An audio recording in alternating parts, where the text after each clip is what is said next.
होना चाहिए, कल को वाइवा कैसे दोगे? वो है पानी का, वो लेना है क्या बोलते उसको, ऐसे थोड़ी बोलोगे पानी का लेना।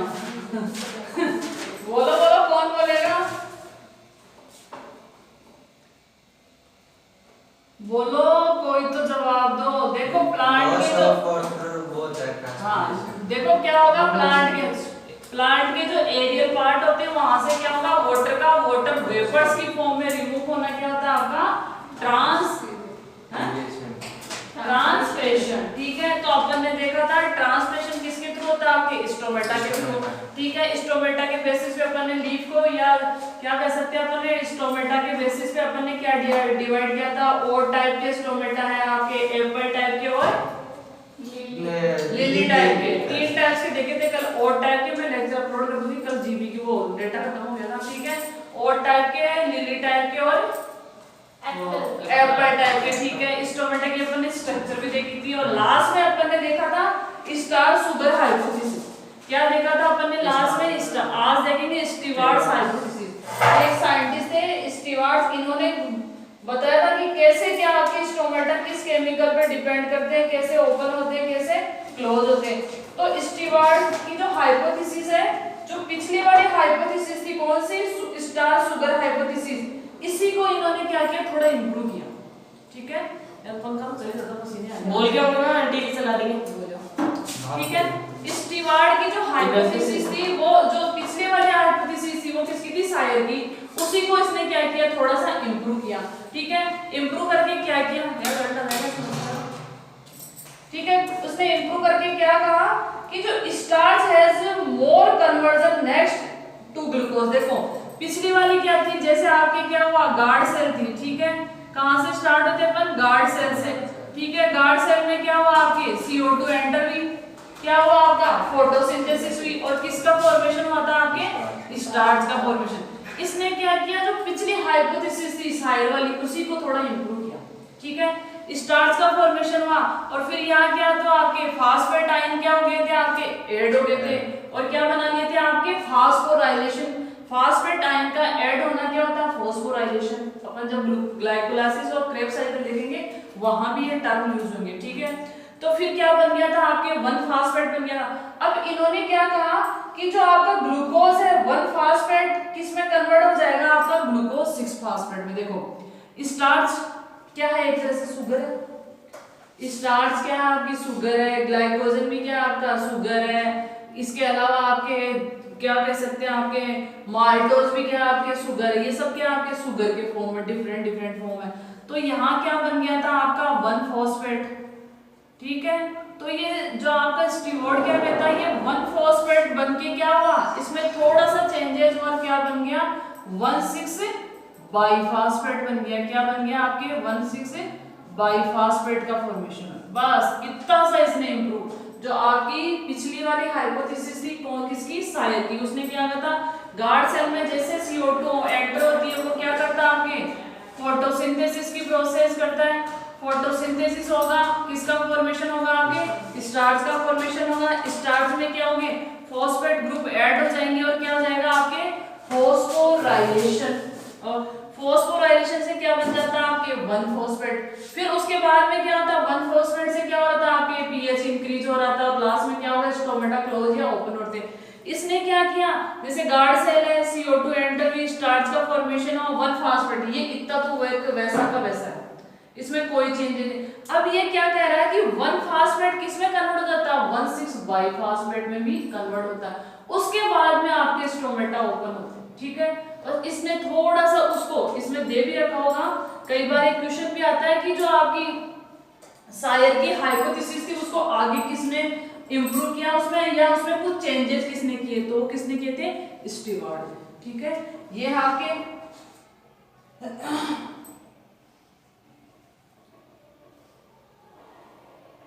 इतना ही इसमें। ठीक है, क्या रिपीट करो, कर दो मैडम। ठीक है, देखो स्टीवार्ट क्या कहता है, जो आपकी सायर वाली थी पिछली वाली, स्टार शुगर वाली, ठीक है, उसमें थोड़ा सा इसने चेंज किया। चेंज करके क्या किया, वैसा का वैसे गार्ड सेल है, गार्ड सेल में CO2 एंटर हुई। ठीक है, CO2 एंटर हुई, क्या हुआ आपका, फोटोसिंथेसिस, और और किसका फॉर्मेशन हुआ आपके स्टार्च। स्टार्च का फॉर्मेशन हुआ। अब स्टार्च में क्या हुआ, फास्फेट ग्रुप क्या हो गया आपके ऐड हो गए। फास्फेट ग्रुप जैसे ही ऐड होते हैं इस कंडीशन को बोलते हैं फास्फोराइलेशन। फास्फेट ग्रुप का ऐड हो जाना, जुड़ जाना क्या कहलाता है आपका फास्फोराइलेशन। फास्फोराइलेशन हुआ, किसका फॉर्मेशन हुआ 1 फास्फेट का। ये यहां तक कौन बताता है आपका सायर। कौन सी आपकी हाइपोथेसिस कल जो थी ना star sugar hypothesis, sorry star sugar hypothesis, इतना कौन कहता है आपके सायर। ठीक है, अब स्टीवार्ड ने क्या कहा, जो 1 फास्फेट है वो फर्दर किसमें चेंज होता है 1,6 बाइफास्फेट में भी चेंज होता है। फिर उसके बाद में होगा सेल क्या हो जाएगी आपकी गार्ड सेल क्या हो जाएगी आपकी टर्जिड हो जाएगी। गार्ड सेल क्या हो जाएगी आपकी टर्जिड हो गई। जैसे ही आपकी गार्ड सेल क्या होगी आपकी टर्जिड हुई और क्या हो जाएगा इसके अंदर वाटर एंटर हो जाएगा और स्टोमेटा क्या हो जाएंगे आपके ओपन हो जाएंगे। ये कंडीशन है स्टीवार्ड में। ठीक है, मैंने एक एरो बना के आपके उसमें बाकायदा सिस्टमेटिक शो कर रखा है, जो मैं नोट दूंगी आपके उसमें क्लियर दे रखा है। पर एक बार इसको समझना ये है कि जो स्टीवार्ड है और जो आपका सायर है ये दोनों आपस में कनेक्टेड है। इस उसकी हाइट से सपोज मैं आपको कोई टॉपिक पढ़ा रही हूँ, मेरा बीच में छूट गया तो कोई दूसरा आके उसको आगे कंटिन्यू कर दे, तो वैसे इसने क्या किया आपके आगे कंटिन्यू किया। और इसमें सबसे इंपॉर्टेंट है कौन सी वाली जो अब पढ़ेंगे अब तक एक्टिव ट्रांसपोर्ट वाली। ठीक है, अगली है आपकी थोड़ा तो लिखते रहो यार कुछ तो कुछ, जिससे ऐसे तो लगे ना क्लास में कुछ किया था। ठीक है, इसको मेरे साथ साथ बनाना अगली वाली में। Active potassium ion transport theory, अगली क्या है आपकी एक्टिव पोटेशियम आयन ट्रांसपोर्ट। ये इसमें आज तो सर भी नहीं है, तो पढ़ा होगा हाँ? नहीं नहीं मैं तो पढ़ाऊंगी, मेरे टाइम में मैं तब तक मैं तो देख सर नहीं है तो इंग्लिश उनका मार करके तो पढ़ा होगा ना। पता नहीं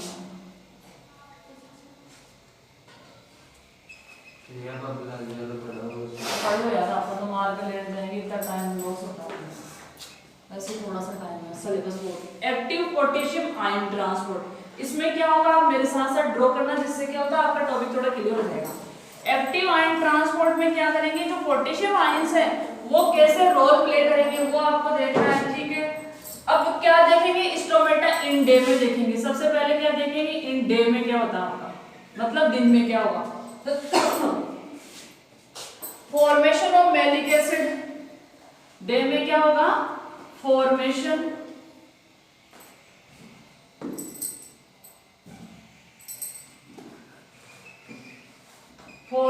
of malic acid in guard cell.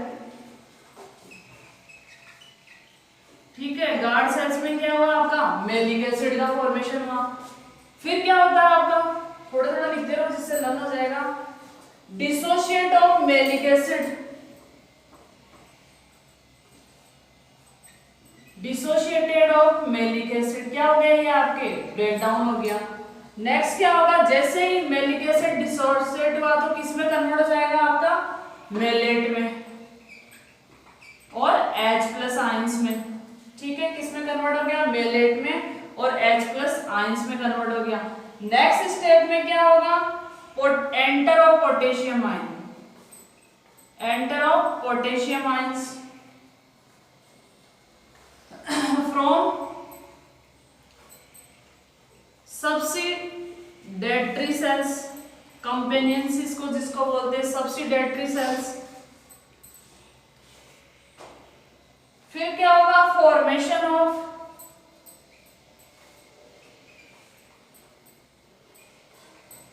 कौन सी सेल है मैम ये, सब्सिडेटरी या companion, formation of potassium malate H+ लिख देती हूँ शॉर्ट में, formation of potassium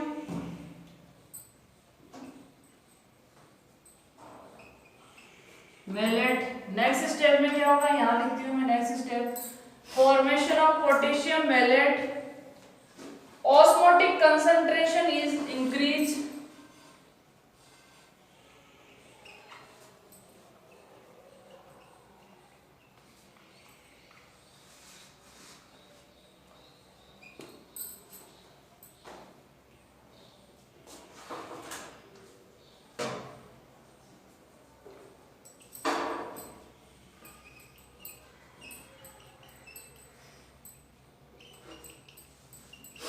guard cell turgid and stomata क्या हो जाएंगे आपके ओपन।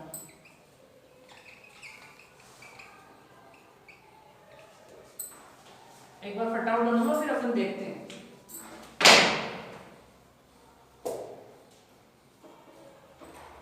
हो गया। देखो डे में क्या होगा आपके सनलाइट होती है, ठीक है, और ट्रांसपिरेशन चलता रहता है अगर वाटर की रिक्वायरमेंट है। तो डे में क्या होगा आपकी जो गार्ड सेल्स होगी वहां के किसका फॉर्मेशन होगा मेलिक एसिड का। एक्टिव पोटेशियम ट्रांसपोर्ट थ्योरी क्या कहती है, डे में क्या होगा आपकी जो गार्ड सेल होगी वहां मेलिक एसिड का फॉर्मेशन होगा। मेलिक एसिड का जैसे फॉर्मेशन हुआ वो किस में डिसोसिएट हो जाएगा मेलिक में, ठीक है। और इस जो वाटर था उसके साथ मिलके क्या बना लेगा आपके मेलेट और हाइड्रोजन आयंस, ठीक है। जैसे हाइड्रोजन आयंस का फॉर्मेशन हुआ तो जो पोटेशियम आयन है वो गार्ड सेल, मैंने कल भी बोला था आपका एक डायग्राम बनाया था मैंने ऐसे, ये आपके स्टोमेटा थे, ठीक है, और यहाँ मैंने क्या था पोटेशियम आयंस प्रेजेंट होते हैं। ये पोटेशियम आयन जैसे आपके क्या होगा आपके स्टोमेटा ओपन होंगे तो सारे यहाँ इकट्ठे हो जाएंगे, जैसे स्टोमेटा क्लोज होते हैं तो ये सब्सिडेटरी सेल्स में चले जाते हैं। पोटेशियम आयन का इंपॉर्टेंट रोल है और जो आपका नीट का पेपर होता है ना इसमें से इस वाले चैप्टर में से ये पोटेशियम आयन से रिलेटेड एक क्वेश्चन पक्का आता है, हर बार का एक क्वेश्चन पक्का है, ठीक है। फिर क्या कह रहा है, जैसे ये डिसोसिएट हुआ किस में मेलेट में और हाइड्रोजन आयंस में, तो कहाँ क्या हो जाएगी आपकी अब पोटेशियम आयन कहाँ एंटर हो जाएंगे आपके सब्सिडियरी सेल्स में। जो कंपेनियन सेल्स है या जो सब्सिडियरी सेल्स है वहां क्या हो जाएंगे आपके पोटेशियम आयन एंटर हो गए। यहाँ क्या हो जाएंगे आपके पोटेशियम आयंस क्या हो जाएंगे आपके एंटर हो गए। ये क्या आपके पोटेशियम आयंस क्या हो गए आपके एंटर हो गए। जैसे पोटेशियम आयन एंटर हुए तो किसका फॉर्मेशन हो जाएगा पोटेशियम मेलेट का। ये जो मेलेट था ये किससे ऐड हो जाएगा पोटेशियम से। ये आपको ऐसा कैसे लिखना पड़ेगा, पोटेशियम किससे ऐड हो गया मेलेट से, और क्या बन गया पोटेशियम मेलेट।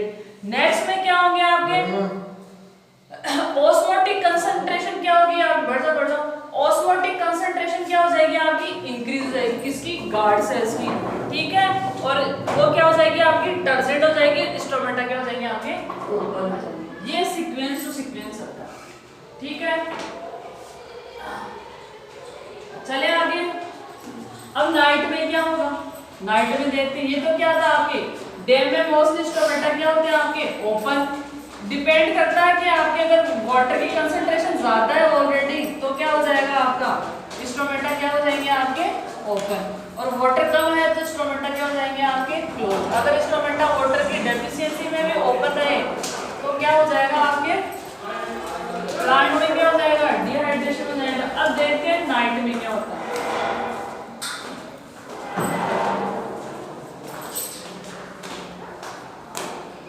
ठीक है, वही एक्टिविटी चली जाएगी। CO2 कंसंट्रेशन क्या हो जाएगी आपकी CO2 कंसंट्रेशन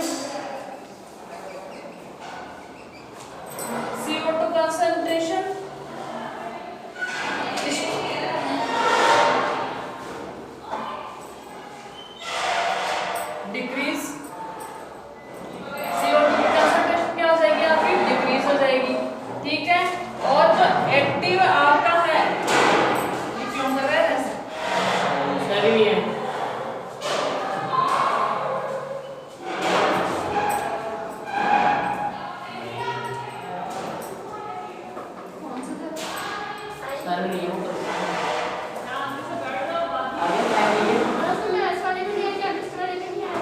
फिजिक्स वाले का इंतजार करो, टाइम नहीं है।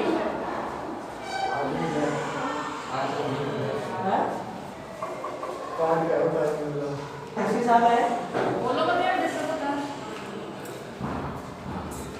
देखो नाइट में क्या होगा, सॉरी नाइट में क्या होगा आपके CO2 कंसंट्रेशन क्या होती है नाइट में क्या होगी सनलाइट नहीं होगी CO2 कंसंट्रेशन क्या हो जाएगी आपकी ये टाइम थोड़ा कितनी है CO2 का CO2 कंसंट्रेशन क्या CO2 कंसंट्रेशन क्या हो जाएगी आपकी डिक्रीज हो जाएगी। और यहाँ क्या होगा एक्टिव एब्सिक एसिड का नाम सुना होगा एब्सिक एसिड ठीक है, ये अपन हार्मोन्स में देखेंगे। एब्सिसिक एसिड क्या हो जाएगा आपका एब्सिसिक एसिड क्या हो जाएगा आपका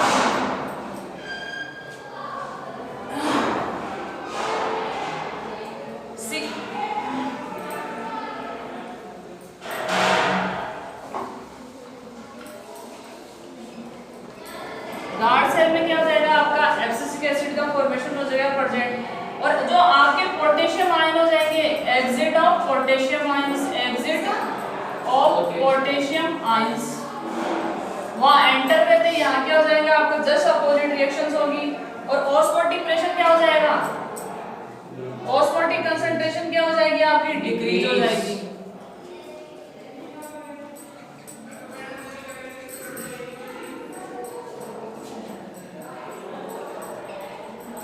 ऑस्मोटिक कंसंट्रेशन क्या हो जाएगी आपकी डिक्रीज हो जाएगी और ये कैसी हो जाएगी आपकी फ्लैसिड, गार्ड सेल क्या हो जाएगी आपकी, गार्ड सेल्स फ्लैसिड और स्टोमेटा क्या हो जाएंगे,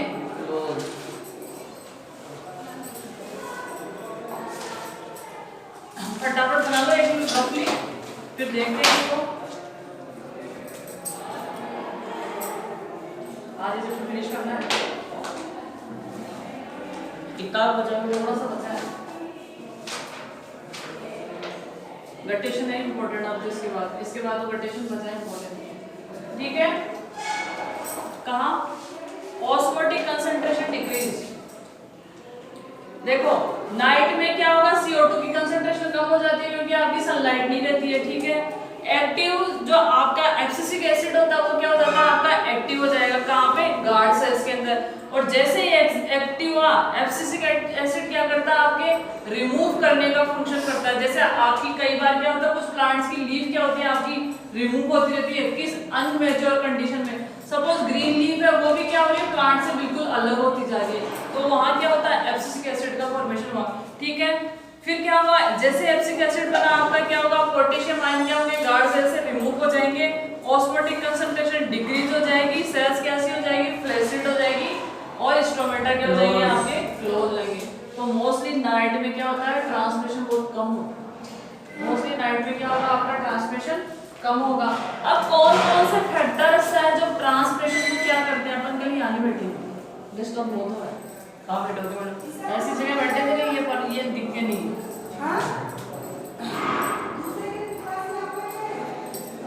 स्टूडेंट्स बहुत होता है, छत पे क्या बैठेंगे, साइड में रूम होगा ना जहाँ पे कोई नहीं आता हो, सारी जगह डोलते रहते हैं। फैक्टर्स अफेक्टिंग ट्रांसलेशन, कौन कौन से फैक्टर्स है अफेक्टिंग ट्रांसलेशन, ऐसे कौन कौन से फैक्टर्स है जो ट्रांसलेशन को क्या करेंगे आपके इफेक्ट करेंगे, इसमें इंटरनल भी होंगे और एक्सटर्नल। इंटरनल कौन से, इधर देखो लीफ का इंटरनल ज्यादातर क्या करेगा आपका, लीफ का इंटरनल और क्या होगा आपका एक्सटर्नल, दोनों फैक्टर क्या करेंगे इसको इफेक्टेड करेंगे, तो अपन दोनों को डिटेल से देखेंगे, ठीक है। पहला है एक्सटर्नल इफेक्ट, एक्सटर्नल समझते हो, ठीक है, या इंटरनल लिखा हो तो अपन इंटरनल के बारे में देख लेते हैं। सबसे पहले आपके इंटरनल इफेक्ट, जैसे स्ट्रक्चर ऑफ लीफ, इंटरनल में फर्स्ट है आपका स्ट्रक्चर ऑफ लीफ, लीफ की स्ट्रक्चर क्या है वो डिपेंड करती है कि आपके ट्रांसमिशन होगा या नहीं होगा कैसे। सपोज ये आपकी लीफ है, इसकी अपर सरफेस पे स्टोमेटा क्या आपके एब्सेंट है, अपर सरफेस पे क्या आपकी स्टोमेटा एब्सेंट है, तो ट्रांसमिशन क्या होगा आपका बोलो, एब्सेंट है तो ट्रांसमिशन क्या होगा बिल्कुल लो होगा। क्यों, क्योंकि सनलाइट होती है आपकी, जैसे सनलाइट आ रही है डायरेक्ट कहाँ आएगी, जो भी आपकी लीफ है उसकी अपर सरफेस पे आएगी। अगर अपर सरफेस पे आपके क्या है स्टोमेटा एब्सेंट है तो क्या होगा आपका सनलाइट का कोई इफेक्ट नहीं होगा, ट्रांसमिशन क्या होगा बिल्कुल ना के बराबर होगा, ठीक है। अब अगर देखा जाए जैसे कोई आपका प्लांट है उसकी लोअर सरफेस पे क्या है आपके स्टोमेटा एब्सेंट है और कहाँ प्रेजेंट है आपके अपर सरफेस में क्या आपके स्टोमेटा प्रेजेंट है, तो सनलाइट डायरेक्ट आएगी, जैसे सनलाइट डायरेक्ट आएगी तो क्या होगा आपके ट्रांसमिशन होगा, क्योंकि सनलाइट डायरेक्ट है। देखो मेन फंक्शन क्या, मेन पर्पस क्या है ट्रांसमिशन का, प्लांट को हीटिंग इफेक्ट से बचाना। अगर आप हीटिंग इफेक्ट से प्लांट को नहीं बचाओगे तो वो क्या हो जाएगा धीरे धीरे डिस्ट्रॉय हो जाएगा, ठीक है। तो ट्रांसमिशन का मेन फंक्शन यही है कि प्लांट को हीट होने से बर्न होने से अपन क्या करेंगे, सर्दियों में कम होता है ट्रांसमिशन, इन्वायरमेंट में मॉइस्चर होती है, गर्मी नहीं है तो ट्रांसमिशन कम होगा, ठीक है। गर्मियों में ट्रांसमिशन ज्यादा होता है क्योंकि इन्वायरमेंट में क्या होती है आपकी हीट ज्यादा होती है। आप लोगों ने देखा होगा सर्दियों में प्लांट को कम पानी की रिक्वायरमेंट होती है और गर्मियों में ज्यादा होती है। क्यों? क्योंकि ट्रांसमिशन कम हो रहा है। ठीक है, ट्रांसमिशन क्या हो रहा है आपका। तो अगर डायरेक्ट सनलाइट आ रही है आपकी अपर सरफेस पे, क्या आपकी लीफ है, सॉरी स्टोमेटा है, जैसे अपर सरफेस पे स्टोमेटा, वहां पे सनलाइट गिरेगी और आपके क्या हो जाएंगे, स्टोमेटा ओपन हो जाएंगे और क्या होगा, ट्रांसमिशन ज्यादा से ज्यादा होगा। तो ये डिपेंड करता है आपकी लीफ पे स्टोमेटा कैसे है, तो लीफ की स्ट्रक्चर कैसी है। ठीक है, तो उसी पे बेसिस पे क्या होता है आपका ट्रांसमिशन। सेकंड देखेंगे इसके अंदर आपके रूट शूट रेशियो। ये देखो, इसको देखना, रूट और शूट का रेशियो क्या है। ठीक है, रूट शूट का रेशियो कैसे डिपेंड करता है। सपोज कोई प्लांट है, ठीक है, उसमें जो शूट है, शूट पे क्या होगी, आपकी लीफ होगी। ठीक है, ये शूट वाला पार्ट है और ये क्या आपके रूट वाला पार्ट है। अगर आपके क्या है, रूट की तो जो आपके नंबर्स है वो कम है, भाई प्लांट को वाटर ऐसे थोड़ी ना इन्वायरमेंट में पानी घूम रहा है, बादल लो साफ हम पानी ले लेंगे, ऐसा तो हो ही नहीं सकता। तो कहां से लेंगे पानी, आपके रूट के थ्रू, और रूट कहां होती है आपकी, मोस्टली अंडरग्राउंड होगी। तो अगर रूट मोर क्वांटिटी में, रूट के नंबर ज्यादा है तो क्या होगा, ज्यादा वाटर गेन करेगी। और अगर आपके शूट क्या है आपकी, उसका साइज क्या है आपका कम है, तो ट्रांसमिशन क्या होगा आपका, कम होगा। ठीक है, अब क्या है आपकी लीफ की क्वांटिटी तो ज्यादा है, तो उस प्लांट से ऐसे हर्ब्स होते हैं। ठीक है, हर्ब्स होते हैं बिल्कुल, जिनकी साइज बिल्कुल अर्थ के पे होगी, ये हो सकती है आपकी 1 फीट हो सकती है मैक्सिमम, अर्थ से ऊपर 1 फीट हो सकती है। ठीक है, तो वो क्या करेंगे, अगर उनमें रूट ज्यादा है, टैप रूट सिस्टम है, रूट ज्यादा है और आपके क्या है, आपके ये वाला पोर्शन कम है, तो ट्रांसमिशन कम होगा। अगर रूट की नंबर क्या आपके कम है, रूट क्या है आपके कम नंबर में है, और ये लीफ या स्टेम क्या है आपकी मोर क्वांटिटी में है, तो ट्रांसमिशन क्या होगा आपका, ज्यादा होगा। तो आपके रूट और शूट का रेशियो भी किस पर डिपेंड करता है, ट्रांसमिशन को कैसे आपका इफेक्ट करता है। अगर रूट ज्यादा है, शूट का साइज कम है, तो ट्रांसमिशन क्या होगा आपका, कम होगा। इधर देखो, ठीक है, अगर आपकी शूट क्या है आपके ज्यादा है और रूट कम है, तो ट्रांसमिशन क्या होगा आपका, उसी पर डिपेंड करता है। ऐसे क्या करता है, रूट और शूट का रेशियो भी डिपेंड करता है। लीफ ओरिएंटेशन, लीफ ओरिएंटेशन मतलब लीफ कैसे आपकी ओरिएंटेड है। ओरिएंटेड का मतलब होता है कैसे सिचुएटेड है। ठीक है, तो इसमें होगा आपका लीफ ओरिएंटेशन में क्या होगा, जैसे ये आपकी लीफ है, अब स्टोमेटा कहाँ अपन ये नहीं देखेंगे। सपोज कुछ लीव्स ऐसे होती है जो डायरेक्ट, जैसे आपके सनफ्लावर है, तो जैसे जैसे सन मूव करता है वो वैसे वैसे मूव करती है। ठीक है, उसका फ्लावर मूव कर रहा है तो उसकी क्या होगी, आपकी लीफ भी इफेक्टेड होगी। ओरिएंटेशन का मतलब है जैसे ये प्लांट है, ठीक है, कुछ में लीफ ऐसे होती है, ये क्या हो आपके अल्टरनेट हो गई, अल्टरनेशन। लीफ क्या आपके अल्टरनेट है, अल्टरनेट समझते हो। किसी में क्या होगी आपके अपोजिट लीफ होगी। सपोज ये अपोजिट लीफ है और ये कैसे आपकी ओरिएंटेड है, आपकी सनलाइट के ऐसे ओरिएंटेड है। ठीक है, सनलाइट के जस्ट सामने, तो क्या होगा आपका, क्या होगा बोलो, ट्रांसमिशन ज्यादा होगा। ठीक है, कुछ प्लांट्स में लीफ कैसे होती है, जैसे ये है, ये लीफ है, फिर ये क्या नीचे की ओर है, फिर अगली लीफ है वो फिर इसको कवर्ड कर रही है, फिर तीसरी लीफ है वो फिर इसको कवर्ड कर रही है, तो ट्रांसमिशन क्या होगा आपका, कम होगा। तो डिपेंड करता है आपके लीफ का ओरिएंटेशन कैसा है, कैसे प्लांट में लीफ सिचुएटेड है, उसकी पोजीशन क्या है, पोजीशन पे डिपेंड करेगा आपका ट्रांसमिशन। अगर कोई डायरेक्ट सनलाइट के कांटेक्ट में आ रही है तो उस सरफेस पे क्या होगा आपका ट्रांसमिशन रेट क्या हो जाएगी आपकी, इंक्रीज हो जाएगी। और डायरेक्ट सनलाइट के कांटेक्ट में नहीं आ रहा तो ट्रांसमिशन रेट क्या हो जाएगी आपकी, डिक्रीज हो जाएगी। तो ये अपन ने देखा इंटरनल फैक्टर।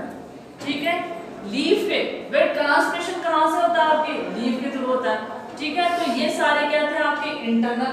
देखो क्लास में कुछ बच्चे बाहर देख रहे हैं, फिर रिजल्ट भी बाहर वाला आएगा। बाहर मत देखो यार, मैं भी तो इतनी देर से पढ़ा रही हूँ, मैं तो कहीं ध्यान ही नहीं दे रही, मैं तो सिर्फ यहीं पे ध्यान है मेरा। बाहर देखने से नुकसान किसका हो रहा है, ऐसे दुनिया में चलते रहते हैं, पता नहीं यार कहाँ कहाँ कैसे कैसे आवाजें आती रहती है।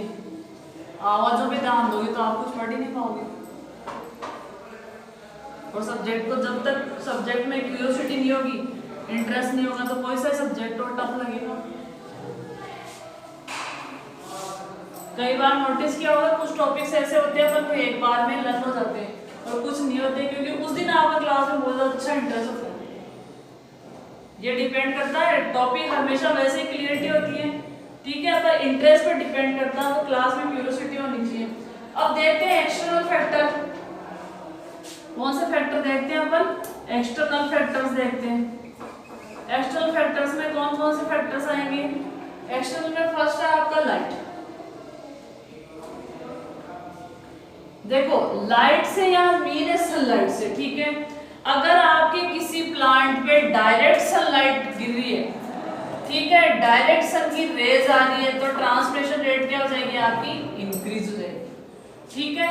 अगर डायरेक्ट सनलाइट आ रही है, सपोज एक तो आपके कहीं किसी ऐसे कवर्ड एरिया में, जैसे आपके जो डेंस फॉरेस्ट होते हैं, डेंस फॉरेस्ट होते हैं जिसमें जो स्मॉल प्लांट होते हैं, घने जंगल जिसको बोलते हैं आप, डेंस फॉरेस्ट होंगे, उसमें जो ऊपर वाले प्लांट होंगे उनमें क्या होगा, ट्रांसमिशन रेट इंक्रीज होगी। क्यों? क्योंकि वहां से सनलाइट क्या आएगी आपकी, डायरेक्ट आएगी, ठीक है। तो नीचे वाले प्लांट है उनको वाटर की रिक्वायरमेंट भी कम होगी और सनलाइट भी क्या होती है आपके वहां कम होती है, इसकी वजह से क्या होगा, वहां ट्रांसमिशन रेट भी क्या हो जाएगी आपकी, कम। तो जैसे जैसे डायरेक्ट सनलाइट आती है तो ट्रांसमिशन रेट इंक्रीज हो जाएगी, कम होगी तो ट्रांसमिशन रेट क्या हो जाएगी, सनलाइट का ही फर्क है। अब विंड, अब आपका सेकंड है विंड। जैसे अगर आपकी विंड स्लो चल रही है, ठीक है, स्लो चल रही है तो वाटर इवेपोरेट क्या होगा आपका, कम होगा, ठीक है।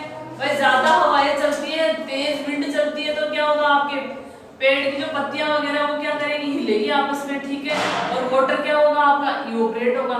तो अगर आपकी विंड स्ट्रॉन्ग है तो इवेपोरेशन रेट क्या हो जाएगी आपकी, इंक्रीज हो जाएगी, ट्रांसपिरेशन रेट इंक्रीज हो जाएगी, वाटर एब्जॉर्प्शन क्या हो जाएगा आपका, इंक्रीज हो जाएगा। अगर आपकी विंड स्लो है तो ट्रांसपिरेशन रेट भी डिक्रीज होगी, वाटर एब्जॉर्प्शन भी क्या होगा आपका, डिक्रीज होगा, ठीक है। ये कुछ फैक्टर्स ऐसे जो हर, जैसे अपन फोटोसिंथेसिस देखिए वहां भी ये काम आएंगे, ठीक है। तो विंड की वजह से अगर विंड इंक्रीज हो रही है transmission rate increase, wind decrease हो रही है ट्रांसमिशन रेट डिक्रीज हो जाएगी। अगला है आपका टेम्परेचर। अगला क्या आपका टेम्परेचर, क्या होगा टेम्परेचर में, टेम्परेचर कम होगा तो ट्रांसपिरेशन भी कम। हाँ वेरी गुड, बट टेम्परेचर कम है, ठीक है, और इवेपोरेशन क्या हो जाएगा आपका, कम हो जाएगा, और ट्रांसमिशन भी क्या होगा आपका, कम होगा। टेम्परेचर इंक्रीज हो गया, ज्यादा आपकी क्या होगी, ज्यादा ट्रांसमिशन होगा, और आपके वाटर की अवेलेबिलिटी क्या हो जाएगी आपकी, कम हो जाएगी।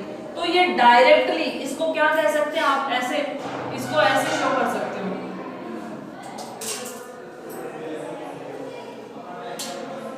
सॉरी टी लिखो ना, सर क्यों नहीं आया आज, मुझे इससे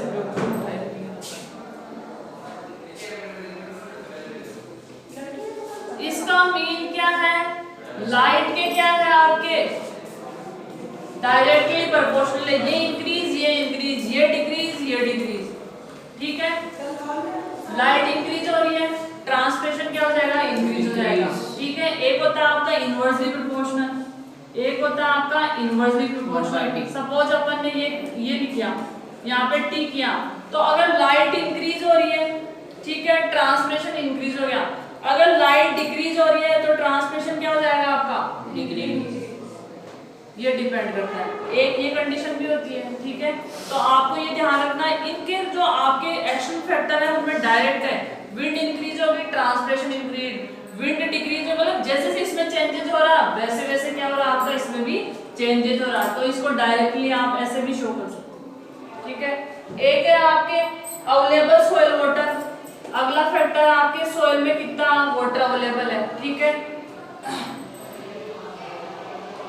इसको भी अपन ऐसे कर सकते हैं, वाटर अवेलेबल है वो क्या होगा आपके, इक्वल टू ट्रांसमिशन। देखो मैंने ये सिंपल सा इसलिए बताया, सपोज आपके वाटर है, वाटर 10% प्रेजेंट है और ट्रांसमिशन क्या हो रहा है, बिल्कुल जीरो हो रहा है, ठीक है। ट्रांसमिशन क्या हो रहा है आपके, बिल्कुल जीरो हो रहा है, तो वाटर की अवेलेबिलिटी क्या आपकी, नेग्लिजिबल है। अब जैसे ही आपके क्या होगा, अगर ट्रांसमिशन इंक्रीज हो गया, कई बार क्या होता है किसी प्लांट में क्या होता है, कंटिन्यू पानी पिलाते रहते हैं, ठीक है, तो कि उसकी डेथ भी हो जाती है, क्यों? क्योंकि क्या हुआ, उसने वाटर प्रॉपर उसको वाटर मिल रहा है और मोर क्वांटिटी मिल रहा है, उसको रिक्वायरमेंट है उससे भी ज्यादा वाटर मिल रहा है। ट्रांसपिरेशन तो अपनी कंडीशन से होगा, ये फैक्टर भी तो होने चाहिए। ठीक है, अगर आपने ज्यादा अभी जैसे सपोज इस कंडीशन में अभी इस सीजन में आपने ज्यादा वाटर डाल दिया तो क्या ट्रांसपिरेशन रेट इंक्रीज होगी, क्योंकि लाइट भी क्या आपकी स्लो है, विंड भी क्या है आपकी स्लो चल रही है, टेम्परेचर भी क्या आपका डाउन है, तो आपके ट्रांसपिरेशन रेट क्या होगी आपकी डिक्रीज हो जाएगी। वाटर की अवेलेबिलिटी आपने क्या की इंक्रीज कर रखी है, वाटर की अवेलेबिलिटी इंक्रीज कर रही है, तो वाटर जाएगा कहाँ पे वो। ठीक है, तो ज्यादा वाटर की वजह से भी प्लांट की कई बार डेथ होती है। हाँ वही यहाँ पे बोलते ना, हाँ वही कंडीशन क्या हो जाएगी यहाँ पे, तो उसकी डेथ हो जाएगी। तो जैसे जैसे आपकी ये इंक्रीज होगी, अगर ट्रांसपिरेशन रेट ज्यादा है और वाटर की अवेलेबिलिटी कम है तो भी प्लांट की डेथ होती है। अगर ट्रांसपिरेशन रेट ज्यादा है, वाटर अवेलेबल कम है, तो भी क्या हो जाएगी उसकी डेथ हो जाएगी। तो ये हाँ वही बात है, ये क्या है आपके डायरेक्टली एक दूसरे को क्या करते हैं आपके इफेक्टेड करते हैं। तो अपन ने देखा कौन कौन से फैक्टर ट्रांसपिरेशन को इफेक्ट करते हैं, एक्सटर्नल और इंटरनल। एक्सटर्नल में कौन से होंगे, लाइट है, विंड है, टेम्परेचर है, अवेलेबल वाटर है। जबकि इंटरनल में कौन होंगे, लीफ की स्ट्रक्चर, ठीक है, लीफ पे स्टोमेटा की प्रेजेंस और एब्सेंस, ये सारे फैक्टर कैसे इफेक्ट करते हैं आपके ट्रांसपिरेशन को। ठीक है, अब देखो एक क्वेश्चन आता है कि जो ट्रांसपिरेशन है वो क्या है आपकी एक ईवल है, नेसेसरी ईवल है। ईवल का मतलब होता है बुराई है, पर वो नेसेसरी है। ये डायरेक्ट क्वेश्चन पूछा जाता है, दूसरा डस्ट नहीं है क्या मैडम इससे तो नहीं दाल घर पे तो मिलेगी, दूसरा लाना करिए तो मिल रहा है नहीं कितनी देर हुई है। तो अपन देखते हैं जो ट्रांसपिरेशन है वो नेसेसरी ईवल कैसे है। ठीक है,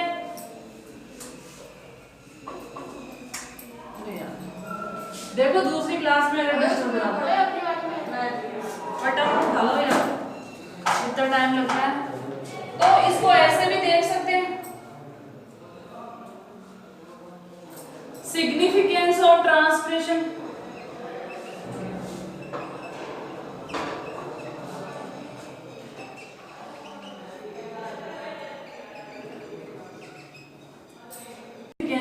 ठीक है, इंपॉर्टेंट क्यों है। देखो यहाँ एक क्वेश्चन निकल के आता है कि अपन ट्रांसपिरेशन को क्या बोल रहे हैं, नेसेसरी ईवल बोल रहे हैं। तो ट्रांसपिरेशन के साथ जो वाटर रिमूव होता है, ट्रांसपिरेशन के साथ जो जो वाटर रिमूव हो रहा है उसमें कुछ क्या होंगे आपके ऐसे फैक्टर्स भी होंगे, ऐसे केमिकल्स भी होंगे जो प्लांट्स के लिए क्या आपकी यूजलेस है, वो क्या होंगे आपके यूजलेस होंगे, और वो क्या करेंगे। नहीं आ रही मैडम, 2 दिन से नहीं आ रही, 2 दिन से नहीं नीचे हमसे तो डाउन नहीं है, सब चालू है, तो फिर क्यों नहीं आ रही बता। ठीक है, देखो जो सिग्निफिकेंस क्या बोलेंगे अपन, ट्रांसपिरेशन का मेन सिग्निफिकेंस है क्या, आपने देखा होगा एसेंट ऑफ सेल। ठीक है, तो एक्टिव ट्रांसपोर्ट थ्योरी देखी होगी आपने। तो ट्रांसपिरेशन क्या बन जाता है आपके पूल, याद आ रहा है, ट्रांसपिरेशन पूल का फॉर्मेशन होता है। जैसे अगर आपके ये लीफ का मार्जिन पोर्शन है, ठीक है, इस लीफ में क्या हुई, वाटर की डेफिशिएंसी हुई, फिर ये कहाँ है आपका स्टेम में आया, स्टेम से कहाँ तक गया आपके रूट तक गया, और क्या बन गया, एक टेंशन क्रिएट हो गया। ठीक है, और इस टेंशन की वजह से क्या होता है आपका असेंट ऑफ सेल होता है। तो इसलिए ट्रांसपिरेशन आपका रिक्वायर, अगर ट्रांसपिरेशन नहीं होगा, इस यहाँ ट्रांसपिरेशन हुआ, यहाँ क्या होगी, वाटर की डेफिशिएंसी हुई, फिर ये कंडीशन लास्ट तक कहाँ चली जाएगी आपके रूट तक, और आप डायरेक्ट क्या लोगे आपके वाटर। तो जो आपका ट्रांसपिरेशन है वो किसको करता है, आपके असेंट सेल को भी क्या करता है, मेंटेन करता है या बनाए रखता है। ठीक है, इसके अलावा जो आपके एक्सेस वाटर है, सपोज बहुत सारा वाटर डाल दिया प्लांट में, हर बार प्लांट की डेथ नहीं होती है, वो पानी डालते हैं, आप लोगों ने देखा होगा कई बार पॉट लाते हो और उसके नीचे होल नहीं होता तो प्लांट के डिस्ट्रॉय होने के चांसेस बढ़ जाते हैं। उसके नीचे होल वाला पॉट होना चाहिए, गमला जो होता है उसके होल होना चाहिए, छेद होना चाहिए, तो जो एक्सटेंड वाटर वो रिमूव हो जाए।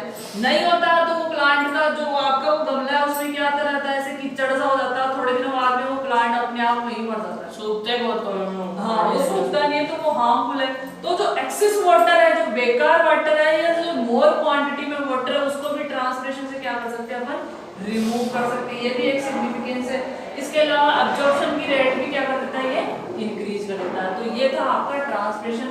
एक्टिव ट्रांसपोर्ट थ्योरी जो पोटेशियम वाली उसके आने के 100% चांसेस होते हैं, ठीक है।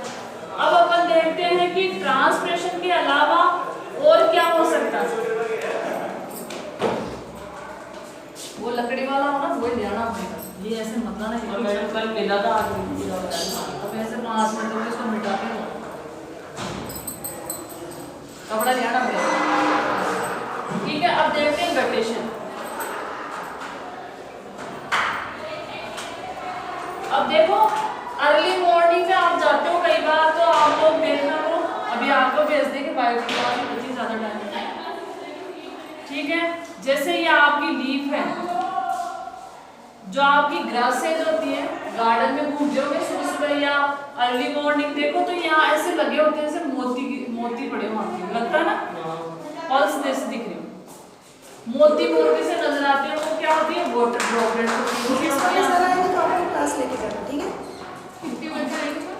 वो 10 बजे तक 10:30 आ जाएगा मैडम। 10:30। हाँ तो कोई बात नहीं, 10th वाले को मैंने रिटर्न कर दिया, आप लोग ले लेना बस, ठीक है। एक ही क्लास में बैठ जाना, ठीक है। तो गटेशन में क्या होता है आपके, जो ये पल थोड़े होते हैं, क्या होती है? हाँ इसी में बोली, इसको बोलते हैं गटेशन। गटेशन का मीन होता है एक आपके स्टोमेटा के हाइड्रोथोर्स, ठीक है। अभी अपन मैं एक्सप्लेन करूंगी ढंग से। तो आप जैसे अर्ली मॉर्निंग जो आपकी ग्रासेज होती है, या जैसे सर्दियों का टाइम होता है, तो वो वहां पे वाटर की ड्रॉपलेट ऐसे नजर आती है, या बारिश के जस्ट बाद में, ठीक है। तो जो वाटर का ट्रांसप्रेशन में गटेशन में मेन डिफरेंस है, वाटर का वाटर वेपर्स की फॉर्म में रिमूव हो रहा था, कहां पे, ट्रांसप्रेशन में। यहाँ वाटर किस फॉर्म में रिमूव होता है, वाटर की फॉर्म में रिमूव होता है, ड्रॉपलेट की फॉर्म में। वाटर किस फॉर्म में रिमूव होगा, आपके वाटर ड्रॉपलेट्स की फॉर्म में। जो आपकी लीफ होती है उसके मार्जिन पे क्या होगा, आपके वाटर ड्रॉपलेट्स नजर आएगी, और यही कंडीशन क्या होती है आपकी गटेशन। वो प्लांट के जो लीफ वाला पोर्शन होता है, या प्लांट के जो एरियल पार्ट होते हैं, वहां वाटर का वाटर ड्रॉपलेट्स की फॉर्म में रिमूव होना क्या होता है आपका, गटेशन। इतना सा डिफरेंस है ट्रांसप्रेशन में। अगर आपने इन दोनों को एक कर दिया ना, तो शुरू में आपने किया था ना पानी का निकलना, तो वो कौन सा आपका, गटेशन बता रहे थे आप, ठीक है। वाटर का ड्रॉपलेट की फॉर्म में निकलना गटेशन, और वाटर का वाटर वेपर्स की फॉर्म में निकलना क्या होता है आपका, ट्रांसप्रेशन। ये किस में होता है, पोटैटो लीफ में हो जाएगा। जो ग्रासेज होती है ना, जितनी भी ग्रासेज होगी, जितनी भी घासें होंगी, सब में देखने को मिलेगा। आपके गार्डन है या कहीं भी आपको दूब घास मिल रही है, साइनोडोन मिल रही है, तो आपको इजीली देखने को मिल जाएगा। देखना बड़ा नेचुरल सा, मतलब एक नेचर का बड़ा सा, क्या कहते हैं आप, बड़ा अच्छा सा दृश्य कह सकते हो इसको। जब लीफ के ऊपर से ऐसे 2 बूंदें गिरती है तो कितना अच्छा लगता है वो, तो वो नेचुरल ब्यूटी नजर आती है आपको यहाँ गटेशन। देखना जैसे इसमें आपके सर्दियों के टाइम, हाँ सर्दियों में खूब दिखेगा, और जब आपने उसको पानी दिया, सपोज आज नाइट में पानी दिया, तो अर्ली मॉर्निंग में आप देख सकते हो, ठीक है। तो किस में होता है ये, पोटैटो में हो सकता है, ब्रायोफिल्म में मिल जाएगा आपको, ठीक है। ब्रायोफिल्म तो अपने लिए वैसे इंपॉर्टेंट है। और ये किससे होता है, वो स्टोमेटा से हुआ था, और ये किससे होता है आपके, हाइड्रोथोर्स बोलते हैं इसको। यहाँ जो आपके स्टोमेटा होंगे, इनको क्या बोलेंगे, हाइड्रो यानी वाटर, ठीक है। तो जो आपका गटेशन होता है, एक स्पेशल टाइप्स के पोर होते हैं, हर में प्लांट में नहीं होते, कुछ प्लांट्स में होते हैं, उनको बोलते हैं हाइड्रोथोर्स, ठीक है। ये स्पेशल टाइप के स्टोमेटा कह सकते हैं आपके, जिनसे वाटर किस फॉर्म में रिमूव होता है, वाटर ड्रॉपलेट्स की फॉर्म में रिमूव होता है। तो ये है आपका गटेशन, ठीक है। अब चलते हैं ब्लीडिंग। अगला टॉपिक क्या है आपका, ब्लीडिंग, ठीक है। अब आप लोगों ने देखा होगा, जैसे आपका प्लांट लिया, ठीक है, जो कई बार अगर आप कहीं खेत वगैरह में या जो बड़े प्लांट है वहां गए, तो आपने क्या किया, अगर किसी चाकू से या जो कुल्हाड़ी होती है या जिससे पेड़ काटते, अगर आपने यहाँ से उसको वहां इसको मारने की कोशिश की, उसमें एक होल बना दिया, ठीक है, उसमें यहाँ से एक पोर सा बना दिया, या 2-3 बार मारा, तो ऐसे मतलब ये अंदर तक चला गया स्टेम में, ठीक है। अब क्या होगा, इस वाले पार्ट से क्या होगा, या तो आपकी गम बाहर आ जाएगा, गोंद जिसको बोलते हैं, किसी में क्या आ जाएगी, जैसे फेरुला है, हींग है आपकी, वो बाहर आ जाएगी। तो जो प्लांट होते हैं उनके स्टेम से क्या की जाती है, अगर आपने कट मारा, जैसे लेटेक्स है, आंकड़े में, हाँ आंकड़े में भी होता है, ठीक है, पर कट मारने पे वो बाहर है, वो लेटेक्स है। जैसे आपके पेट्रो प्लांट है, जिनसे रबड़ मिलता है आपको, रबड़ प्लांट है, उनमें क्या किया जाता है, जैसे ये रबड़ प्लांट है उसके यहाँ इस शेप का कट लगा दिया जाता है, ठीक है, यहाँ एक कंटेनर बांध दिया। नेचुरल रबड़ की बात कर रही हूँ मैं, नेचुरल रबड़ क्या उसकी बात कर रही हूँ मैं। नेचुरल रबड़ में क्या किया, जैसे यहाँ से कट मार दिया और यहाँ क्या किया आपने, एक कंटेनर लगा दिया, ठीक है, पहले ऐसे किया जाता था आपके, और यहाँ धीरे धीरे धीरे धीरे क्या हुआ, इसमें स्टोर होता रहता था, फिर इसको बाहर लाके इसका प्रोसेस करके और सप्लाई कर दिया था। तो ये है आपके ब्लीडिंग। ब्लीडिंग से क्या क्या मिलती है आपके, रबर मिल जाएगा आपको, ठीक है, इसके अलावा आपको रेजिन मिल जाएगा, रेजिन, कत्था नाम सुना होगा, पान में डालते हैं कत्था, हाँ रेजिन, ठीक है, जो आपके टैनिंग की जाती है ना, टैनिंग समझते हो, जो आपकी स्किन होती है एनिमल्स की, हाँ उसके जो बाल होते हैं, जो हेयर होते हैं, उनको रिमूव करने की प्रोसेस क्या होती है आपकी, टैनिंग, तो वो भी किससे की जाती है आपकी, रेजिन से की जाती है, ठीक है। तो ये सारा क्या था आपका ब्लीडिंग। इसमें इस ब्लीडिंग में होता क्या है, कुछ इंपॉर्टेंट पार्ट या इंपॉर्टेंट आपको सब्सटेंस मिलते हैं जो प्लांट के लिए तो क्या है आपकी यूजलेस है, पर ह्यूमन बींग्स के लिए क्या, जैसे लेटेक्स है प्लांट के लिए क्या वो यूजलेस है, ह्यूमन बींग्स किस में कन्वर्ट कर लेगा उसको, रबड़ में। पेट्रो प्लांट्स, ठीक है, जेट्रोफा, जेट्रोफा का नाम सुना होगा, जिससे क्या निकलता है आपका पेट्रोलियम की जगह उसका यूज कर सकते हैं, उससे जो एक्सट्रैक्ट निकलता है बायोडीजल जिसको बोलते हो, तो ये सब किस मेथड से मिलते हैं आपके, ब्लीडिंग वाले मेथड से, ठीक है। आपका चैप्टर कंप्लीट है, कोई प्रॉब्लम हो तो आप मुझसे पूछ लेना, ठीक है।